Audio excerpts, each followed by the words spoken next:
তো হাই বন্ধুরা, তোমরা কেমন আছো? আশা করি ভালোই আছো। আমি আজকে চলে এসেছি সুখের সংসারে রান্নাঘরে। তো রান্নাঘরে জাস্ট একটা আপনার সাথে রেসিপি শেয়ার করার জন্য রেসিপিটা আপনার সাথে শেয়ার করবো আজ। ঠিক ধরেছেন, এটাই সেই হচ্ছে কাঁঠাল দানা। কাঁঠাল দানা সকলেই কম বেশি ভালোই বাসে, আমি তো খুবই ভালোবাসি। তো সাথে সাথে এই রেসিপিটা আপনার সাথে শেয়ার করার জন্য এই কাঁঠাল দানাগুলো। তো কাঁঠাল দানা রেসিপিটা যেহেতু আপনাদের বলবোই কি হবে কাঁঠাল দানা দিয়ে। কাঁঠাল দানা রেসিপিটা করার জন্য কিছুটা কাঁঠাল দানা সুন্দর করে ধুয়ে নেওয়া হয়েছে।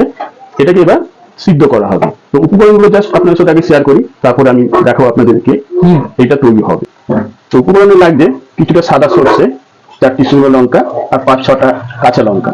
তার সাথে নিয়ে নেবেন পরিমাণ মতো নুন। তো আসুন দেখা যাক কি করা হয় কাঁঠাল দানা দিয়ে। আমি আপনাদের আজকে কি দেখাবো, খুব দুর্দান্ত একটা সুস্বাদু খাবার, যেটা আপনি দুপুরবেলা মেনুতে পেলে আপনি খুবই খুশি হবেন। আমি তো খুবই ভালো খাই, আপনারা কেমন খাবেন কমেন্ট করে আমাকে নিশ্চয়ই জানাবেন। তো রেসিপিটার নাম নিশ্চয়ই জানতে ইচ্ছে করে সকলের। রেসিপিটা হচ্ছে কাঁঠাল দানার ভর্তা। তো কাঁঠাল দানার ভর্তাটা কি করে তৈরি করবো, ফার্স্ট স্টেপটা আপনাদের আমি দেখাচ্ছি। প্রথমে ধুয়ে রাখার সুন্দর সেই কাঁঠাল দানাগুলো জাস্ট একটু সিদ্ধ করে নিতে হবে। সিদ্ধ করতে পারবো, ভালোভাবে সিদ্ধ করে নিতে হবে। আমি আপনাদের প্রথম পদ্ধতি দেখাচ্ছি, সিদ্ধ করে নেওয়া হচ্ছে। তো অলরেডি সিদ্ধ হয়ে গেছে, দেখেছি কালারটা চেঞ্জ এসে গেছে জলে, কারণ এই জলের কালারটা চেঞ্জ হওয়ার কথা, তার যে একটা কষ থাকে সেই কষটা বেরিয়ে যায়। তো এবার আমি এটাকে জল ঝরিয়ে নিচ্ছি। সুন্দর জল ঝরানো হচ্ছে, জলটা না ঝরালে ঠিক ভালো হবে না। সুন্দর করে জল ঝরিয়ে নেওয়া হবে। প্রথমে একটা কড়াই গরম করে নেওয়া হচ্ছে, তার মধ্যে দিয়ে দেওয়া হবে এক এক করে শুকনো লঙ্কা। তো বন্ধুরা আরেকটি কথা বলছি, তখন আমি বলতে ভুলে গেছি, এর সাথে আরেকটা জিনিস যেটা সুন্দর ফ্লেভারও আছে, সেটা হচ্ছে রসুন। তো রসুনের কোয়াটাও এর মধ্যে দিয়ে দেওয়া হবে। তো দিয়ে দেওয়া হচ্ছে রসুনের কোয়া। কয়েক রসুন দিলে সুন্দর ফ্লেভারটাও আছে আর খেতেও দুর্দান্ত হয়। কিছুটা গরম করে নেওয়া হচ্ছে। এই গরম করে নেওয়া হচ্ছে, মানেটা হচ্ছে যে এটাকে জাস্ট সফট করে নেওয়া হচ্ছে যাতে ফ্লেভারটা খুব সুন্দর আসে। তো একদম বন্ধুরা অল্প খরচে খুব সুন্দর একটি রেসিপি, কিন্তু আপনারা বাড়িতে একবার হলেও ট্রাই করবেন। তো কড়াই থেকে নামিয়ে প্লেটে নিয়ে নিচ্ছি। এবার জাস্ট এটাকে মিক্সড করা হবে। তো দেখা যাক মিক্স কিভাবে করতে হবে। প্রথমে নিয়ে নেওয়া হলো সর্ষের দানাগুলো, তার সাথে নুন পরিমাণ মতো, তার সাথে লঙ্কা। একে জাস্ট মানে মিক্স করা হচ্ছে, পিষে নেওয়া হচ্ছে, যেটা আমাদের ঘরে যেটা থাকে হচ্ছে শিলনোড়াতে বেশ করে পিষে নেওয়া হচ্ছে।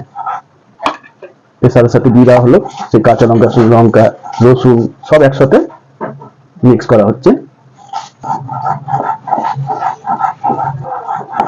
এখানে শুকনো লঙ্কাটা দেওয়া হয়েছে, জাস্ট একটা আলাদা একটা ফ্লেভারই আছে শুকনো লঙ্কা, তাই শুকনো লঙ্কাটা দেওয়া হচ্ছে তার সাথে। এইবার চলে আসছি সেই সিদ্ধ করা কাঁঠাল দানাগুলো, যেটা একসাথেই শিলনোড়াতে মিক্স করা হবে। দেখুন সুন্দরভাবে গলে যাচ্ছে, অল্প চাপ দেওয়াতে সুন্দর গলে যাচ্ছে। এইভাবে আস্তে আস্তে করে পুরো কাঁঠাল দানাগুলোই মিক্স করে নিতে হবে। তো সুন্দর করে বাটা হয়ে গেছে, একটি বড় পাত্রের মধ্যে নিয়ে নেওয়া হলো। এবার এর মধ্যে দিতে হবে আরো কিছুটা ধনেপাতা কুচি দিয়ে দেওয়া হলো। তার সাথে দিতে হবে আরেকটু পরিমাণ মতো নুন, যে যেরকম খান ঠিক সেরকম ভাবে নুনটা ইউজ করবে। তারপরে দিয়ে দেওয়া হবে কাঁচা সর্ষের তেল। এইভাবে উপর দিয়ে কাঁচা সর্ষের তেলটা দিয়ে দেওয়া হলো। এবার সুন্দর করে হাত দিয়ে মোয়াম ভাবে এটাকে মিক্স করে নেওয়া হচ্ছে।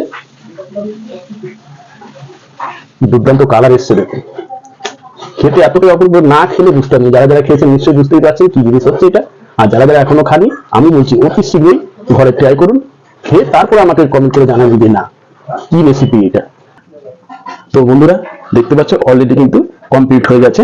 এরকম ভাবে সুন্দরভাবে দুপুরবেলা পরিবারের মধ্যে পরিবেশন করুন, আর সুস্বাদু খাবারটি খেয়ে খুবই ভালো থাকুন, ভালো থাকবেন, সুস্থ থাকবেন, এটাই আমার কামনা।